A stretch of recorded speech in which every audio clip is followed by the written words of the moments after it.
तो अल्लाह के एहसान याद करो और जो खुदा ने तुमसे वादा किया वो पूरा करो। जो तुमने खुदा से किया तुम वो वादा पूरा करो।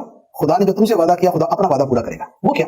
वो वादा ये था कि जो भी नबी आएगा तुम उसे तस्लीम करोगे, हत्ता कि आखिरी नबी तशरीफ लाएंगे तो तुम उन्हें मानोगे, उन पर ईमान लाओगे, उनकी मदद करोगे। तो अल्लाह ताला अपना अहद पूरा फरमाएगा कि दुनिया और आखिरत की इज्जत और शरफ तुम्हें अता करेगा।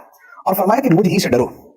आपस में एक दूसरे से डरने की हाजत नहीं कि अगर मैं मुसलमान हो गया तो मेरा क्या बनेगा, लोग मेरे बारे में क्या कहेंगे, मेरे माशरती ताल्लुकात का क्या बनेगा। लोगों से ना डरो, मुझसे डरो।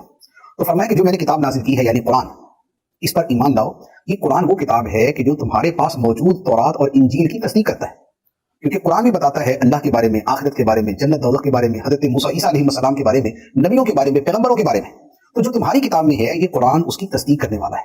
तो जो तस्दीक करने वाली किताब है उस पर भी तुम ईमान लाओ और इसका इनकार करने वाले पहले अफराद ना बन जाओ कि और तो कोई इनकार करे ना करे तुम इनकार करके बैठ जाओ, और दीगर आसमानी हिदायतों को मानने वालों में तुम इसका इनकार करने वाले ना बनो।